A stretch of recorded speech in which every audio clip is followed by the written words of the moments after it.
Shalom Brachá, bem-vindos ao meu canal. Hoje vamos estar falando um pouco aquilo que nós conseguimos entender e compreender de quem é o Eterno, de onde ele surgiu. É muito complicado falar sobre isso, mas vamos tentar falar alguma coisa que nos faça compreender melhor quem é essa grandeza do Criador, né? Primeiro conceito que a gente tem que pensar, o Eterno ele está acima de tudo que ele criou. Ele está acima do tempo, ele está acima do espaço.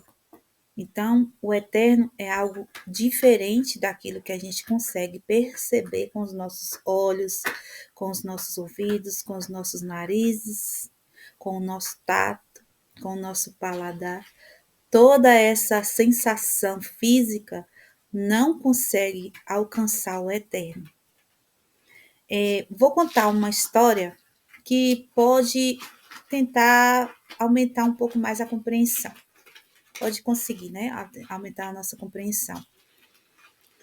Vamos supor que você faça uma viagem para um lugar bem diferente. Vamos supor, você vai para uma ilha que é bem diferente de onde você vive, onde tem um mar com uma cor bem diferente, águas transparentes, peixes coloridos, corais, e lá tem uma vegetação muito linda, com várias cores coloridas, todas as cores, azuis, lilazes, rosas, vermelho, todas as cores, amarelo, e assim, uma coisa linda demais de se ver.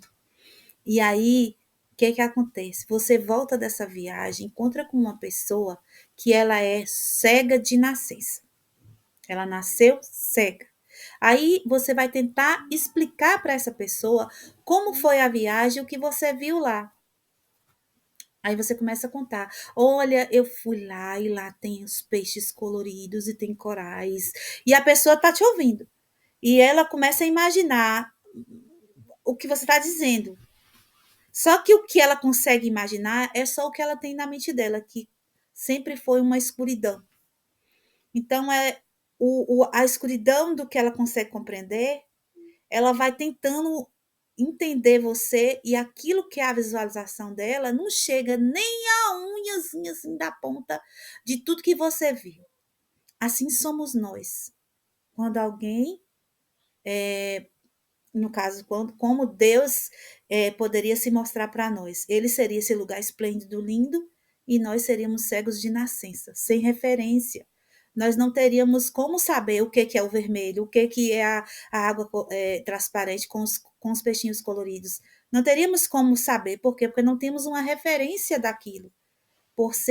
Pela pessoa ser cega de nascença, né? Não teria referência. Assim somos nós quando tentamos compreender a Deus.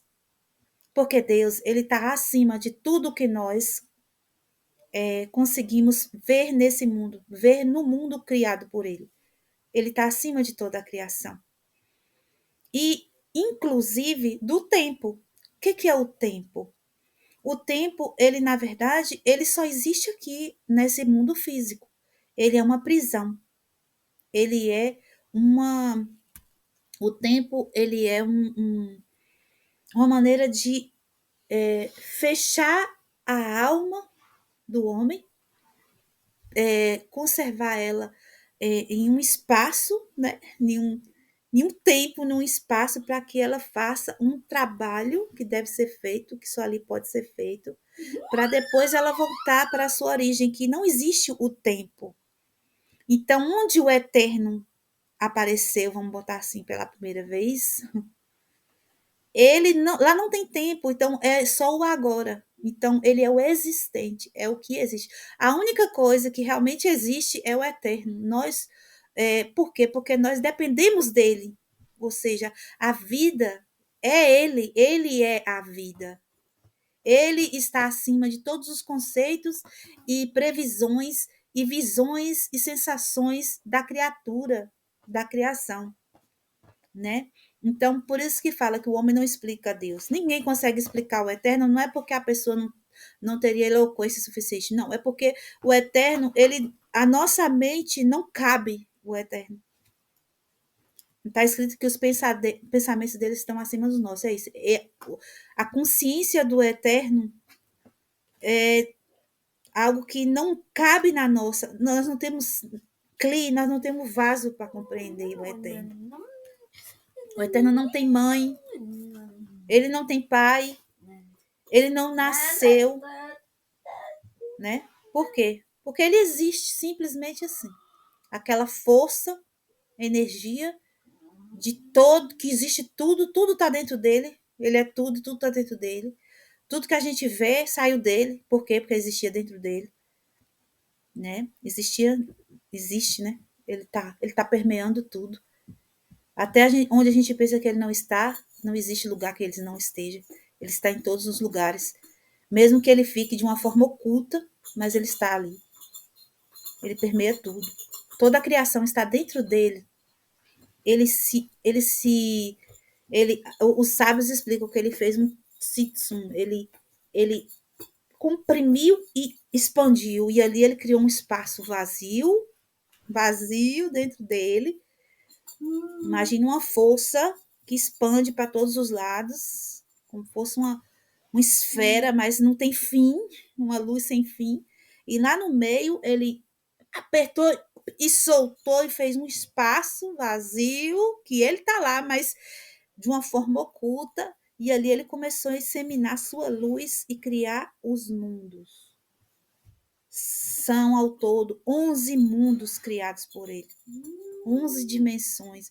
A primeira, que é o Adam Kadmon, que é a alma primordial, que nós sabemos que é a alma de Mashiach, porque é o vaso perfeito para receber a luz divina.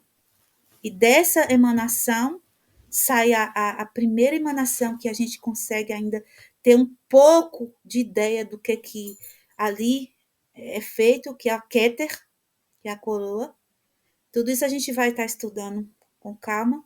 Da Keter emana a Chokhmah, da Chokhmah emana a Beriah emana a Chesed emana Gvurah emana Tiferet emana Netzach emana Hod emana Yesod, que é o fundamento de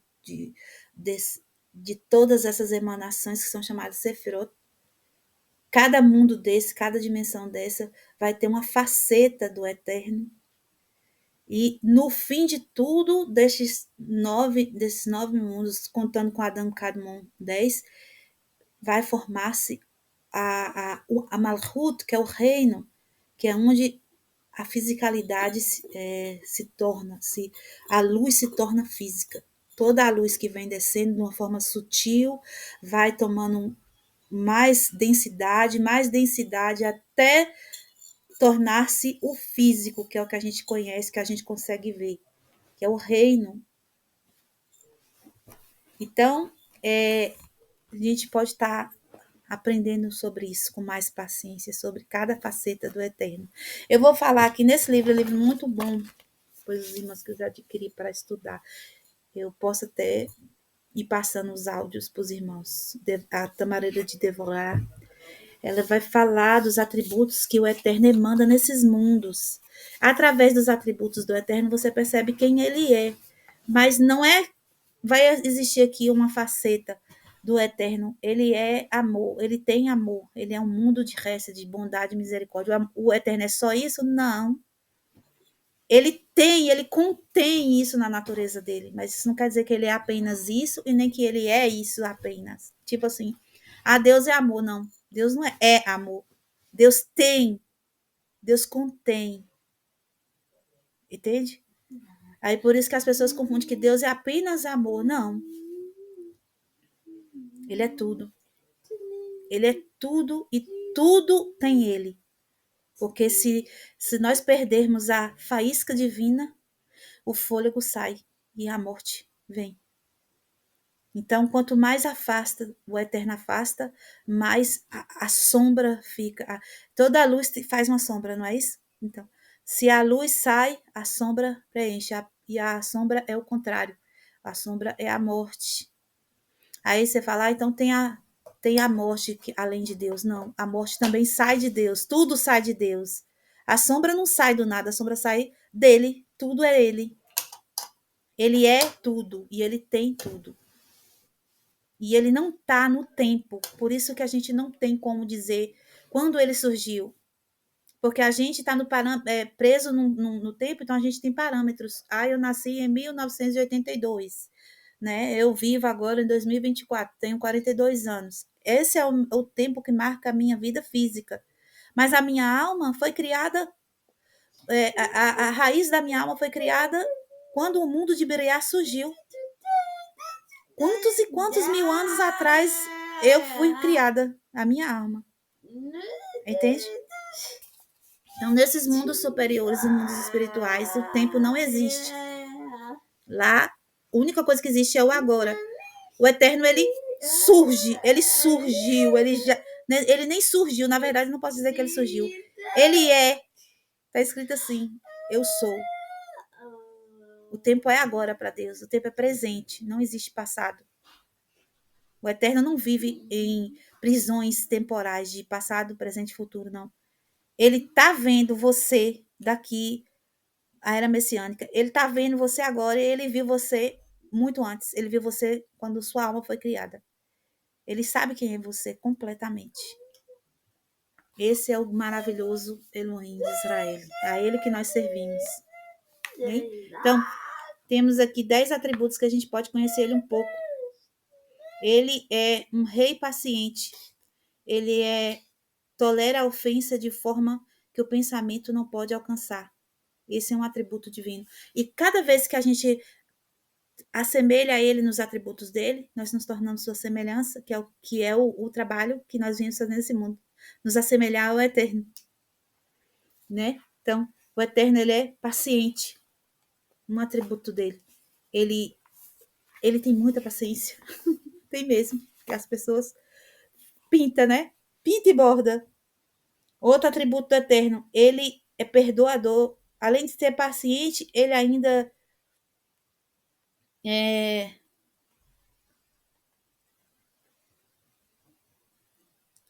ele ainda perdoa a transgressão, aquele que comete a transgressão. Então, o eterno é perdoador. Ele é paciente e ele é perdoador. Quando você começa a estender sua paciência com as pessoas, com seu cônjuge, com seus filhos, com aquele parente difícil, com o patrão, colega de trabalho, você começa a estender a paciência. Não se irá com facilidade. Se você se irá, você vai se irá depois que já passou da conta. E ainda acabar de inteirar, você ainda perdoar, toda vez perdoar, toda vez. Está se assemelhando ao eterno. Está se parecendo com ele. Ele tem o atributo, então, que passa sobre a transgressão. Ele passa por cima. Ele faz de conta que não está vendo. Ele é maravilhoso. Abençoado seja ele. Pois contigo está o perdão. Está escrito em Salmo 130, versículo 4. No quarto atributo, fala que o Santíssimo comporta-se com Israel de uma maneira diferente. Aí ele diz: o que farei com Israel, meus parentes, aos quais estou unido por laços carnais? Pois Israel é a esposa do Santíssimo, abençoado seja. E ele o chama de minha filha, minha irmã, minha mãe. Como explicar os nossos sábios e abençoadas memórias? No Shirachirim, Brabá 9,4. Está escrito: Israel é um povo que lhe é próximo, um parentesco de verdade. Ele tem com eles e eles são seus filhos. Esse é outro atributo do Eterno, ser parente de Israel. Ser noivo de Israel, né? Olha só, se você começar a compreender isso, aceitar isso dentro de você, você está se assemelhando a ele. A maneira de assemelhar a ele. Meu filho está cantando aqui do lado. E quinto atributo, ele não retém a sua ira para sempre. Este atributo é diferente dos outros que foram mencionados, pois mesmo quando o homem persiste no pecado, o Santíssimo abençoado seja, não mantém sua ira. E quando ele se zanga, não é para sempre. Não é que ele vai Nunca se zangar. Ele vai se zangar. E quando ele se zanga, é complicado. Porque a grandeza do amor dele é a grandeza da ira dele também, e da severidade. Por isso que ele deixa a ira passar rapidamente. Porque se o Eterno se irá por muito tempo, ele destrói toda a criação. A força do Eterno é uma coisa impressionante. Imagine um ser, né? Pessoa não, um ser jamais Adonai. O Eterno é gente, pessoa, jamais tira isso da cabeça, pessoal. Nunca ache que o Eterno encarnou em Yeshua, Yeshua e o Eterno são absurdos. Isso é blasfêmia da grossa. O Eterno não pode encarnar. Não vou dizer que ele não pode, porque a gente não pode limitar o Eterno. Nós não podemos nem imaginar como ele é, que é transgressão. Você imaginar como ele seria, a imagem dele. Você só pode, no máximo, perceber uma grande luz, uma grande força, uma grande energia. Mas que ele entre nesse mundo e o mundo permanece, destrói tudo. É muito forte. Então a ira dele, quando ele deixa acontecer, ele logo passa, porque ele sabe que se ele manter a ira dele, ele destrói tudo. Ele acaba tudo.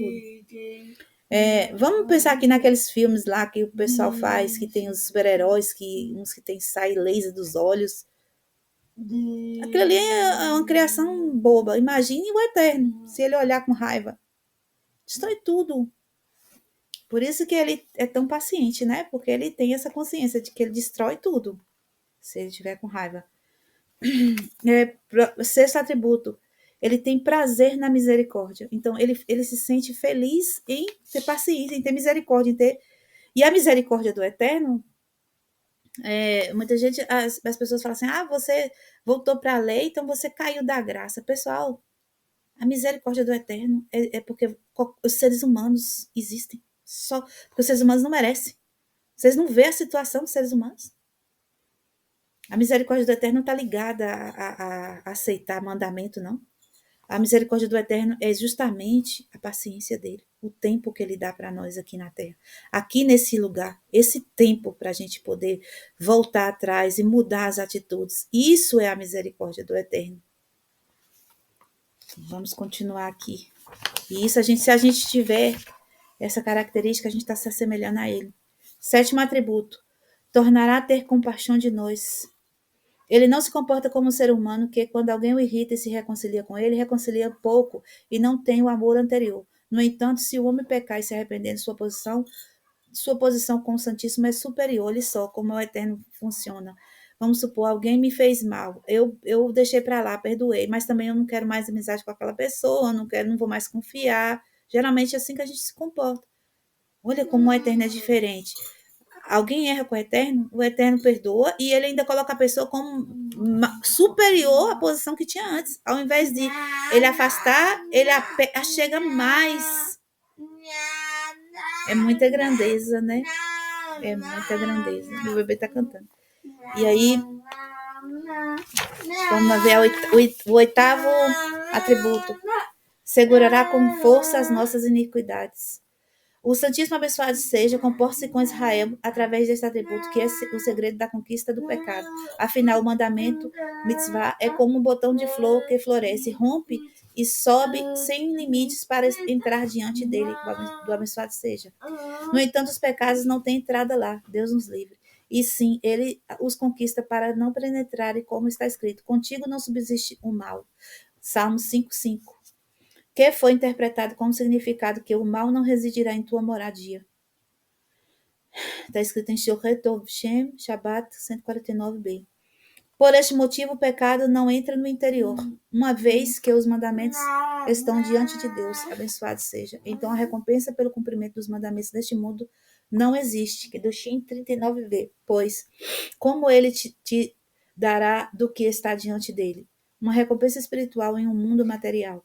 Afinal, todo mundo não vale um único mandamento e a satisfação que existe diante dele. Olha só, aqui os sábios estão dizendo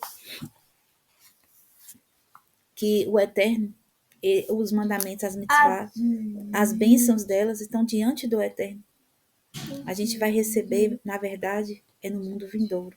Aqui só são pequenas luzes. E mesmo assim a gente vê um efeito muito grande, né? Uma pequena partezinha assim e outra que sai pra gente, brilha um pouquinho. e já transforma tanto a vida da gente. Imagine quando a gente chegar lá, que grandeza que não vai ser. E ele segura as nossas iniquidades, segura com força, ou seja, ele retém fora. Por quê? Porque ele mantém a luz dos mandamentos que nós praticamos intacta. Nós erramos, mas nós praticamos os mandamentos, então ele separa, ele não deixa misturar as coisas. Tipo assim, você ganhou, você fez isso aqui, mas você pegou, fez, então vou tirar. Não, o Eterno ele separa as coisas. Tudo vai ter sua recompensa. Esse é o Eterno, justo.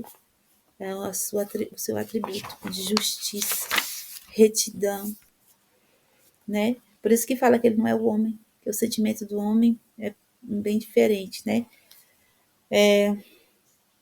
O nono atributo, lançará todos os nossos pecados na profundeza do mar.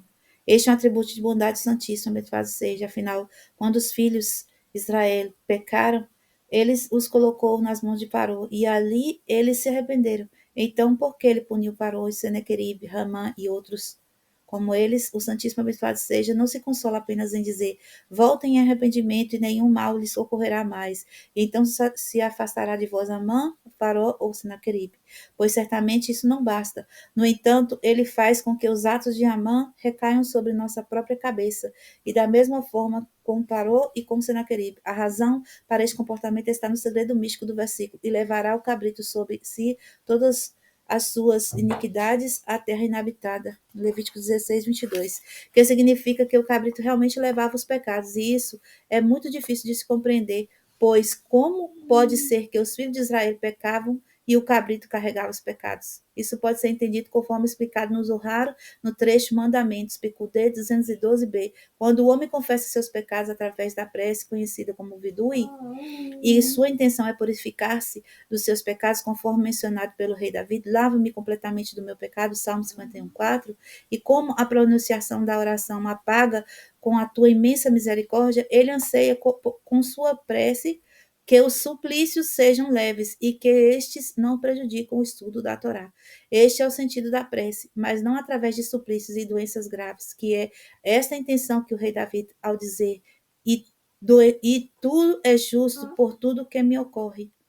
Ou seja, o homem recebe de boa vontade o sofrimento para ser perdoado desses pecados que só podem ser perdoados com o sofrimento ou com a morte, e assim está decretado. O Eterno lançará os nossos pecados na profundeza do mar. Esse atributo do Eterno é o seguinte: alguém tem que pagar essa conta, né? Alguém tem que levar, porque tudo que é feito tem que receber uma conta. Mas no final, o que acontece? O Eterno pega esses pecados que, vamos dizer assim, eles foram feitos, como vai ser expiado totalmente? Como? O Eterno fala, chega, vou jogar no fundo do mar, ou seja, vou colocar num lugar tão longe, tão escondido, que ninguém vai mais achar. Eles existem, mas eu não quero vê-los mais. É isso, a bondade do Eterno é muito grande. A gente tem que pensar que esses atributos é que nos faz compreender quem é Ele. E conhecer o Eterno é cada vez mais elevar nossa alma para nos juntarmos a Ele no final de toda essa caminhada, né? O 10º atributo, torna realidade o que prometeste a Jacó. O nome Israel refere-se a um nível superior do nome Jacó. Esse atributo torna realidade o que prometeste a Jacó, aplica-se aos indivíduos de nível espiritual médio que não sabem se comportar além dos limites do que a justiça requer. Eles são denominados Jacó, pois aderem-se finalmente ao que a lei exige. O Santíssimo abençoado seja também tem esse aspecto de ser fiel no que diz respeito à correção e à retidão no julgamento. Então, o atributo, o 10º atributo do Eterno é também, né, manter a correção e a retidão no julgamento das almas que estão no processo de mudança. Ele não tem isso de não, eu vou poupar porque você está na caminhada. Não tem isso. O Eterno, ele é justo e reto todo o momento. A recompensa da bondade de Abraham, aqueles que se comportam no mundo além dos limites estabelecidos pela justiça, como o nosso patriarca Abraão, o abençoado seja, também se comporta com eles além dos limites da justiça. Olha só. Então, assim, se Abraão foi um homem que nasceu num lugar onde ninguém queria entender que Deus era um, todas as pessoas eram idólatras. E Abraão, ele sozinho descobriu que o Eterno era um e passou a adorar um único Deus e a ensinar sobre isso. Então, pelo mérito de Abraão ter feito isso, Adonai também se comporta assim conosco, dizendo o seguinte: se você dar um passo, você conseguiu, um ser humano conseguiu dar um passo além de sua própria consciência, que ele não tinha a referência, e mesmo assim ele conseguiu, o Eterno também, ele dá um passo a mais para nos ajudar. Quando a pessoa está numa situação muito grave, muito baixa, o Eterno, ele quebra até a questão da fisicalidade, ele passa por cima de tudo, ele pega a pessoa e levanta, dependendo da intenção da pessoa, o Eterno estende a mão. Pode estar no mais profundo abismo, o Eterno vai lá e busca aquela pessoa, e levanta e eleva, pelo mérito de Abraão Avino. O 12º atributo, que juraste aos nossos pais. Existem muitas pessoas que não são merecedoras, e mesmo assim, o Santíssimo Abençoado bendito seja, tem misericórdia de todos. O Talmud, Berachot 7a, comenta sobre o versículo: e farei misericórdia quando eu quiser fazer misericórdia. Está escrito em Êxodo 33:19. O Santíssimo Abençoado seja disse: este tesouro é para aqueles que não são merecedores, ou seja, existe um tesouro de misericórdias do qual o Santíssimo Abençoado seja, quando se compadece, distribui gratuitamente, pois o Santíssimo Abençoado seja diz, afinal, eles têm os méritos de seus antepassados, e eu jurei aos patriarcas, assim, apesar de não merecerem, receberão pelo fato de serem descendentes dos patriarcas, que foram corretos e merecedores, e aos quais jurei. Portanto, eu os dirigirei e o conduzirei até que se corrijam. Olha só que maravilha. Baruch Hashem. Então, o que os patriarcas fizeram vale para todos os filhos. O Eterno cuida de todos pelos méritos dos patriarcas. Olha que maravilha fazer parte da família de Israel, não é? Maravilhoso. E o 13º atributo, desde os tempos antigos. Este é o atributo pelo qual o Santíssimo Abençoado Ser se comporta em relação aos filhos de Israel, quando seus próprios méritos e os méritos dos patriarcas se esgotam. O que ele faz, então? Eles não são merecedores? Está escrito: lembra-me de ti, da tua bondade quando eras jovens, e do teu amor quando noiva, Jeremias 2:2. O Santíssimo Abençoado Seja realmente se recorda dos dias antigos, do amor que havia entre antes, e então tem misericórdia de Israel. Assim ele recorda todos os mandamentos realizados por eles desde o dia em que nasceram, todos os bons atributos dos quais se dirige a seu mundo. Olha só, o Eterno, ele faz de tudo pelo homem, de tudo por Israel, seu povo. Então, para encerrar o vídeo, a gente viu que o amor do Eterno faz ele dar todas as voltas possíveis e impossíveis para poder resgatar a alma do homem, que é a sua criação, a coroa da sua criação. O Eterno quer, ele anseia para que nós sejamos a casa, a moradia dele, e nós sejamos o Mishkan, que ele vem habitar no meio de nós, não numa casa de tijolos, mas dentro dos nossos corpos, dentro de nós, literalmente. E no final dos tempos, ele reinará entre nós, e essa terra será um paraíso novamente. Não será mais esse mundo caído, e aí ele habitará conosco. Nossos corpos serão como o de Adam e Havá no início. Nós conseguiremos conversar com ele, vê-lo, tocar ele. Isso é a meta da nossa mente, da nossa vida, da nossa jornada. É conseguir se relacionar fisicamente com o Eterno no Olam Abá. Bem? Então é isso. Que o Eterno abençoe. Shalom, shalom. Lehi Traot.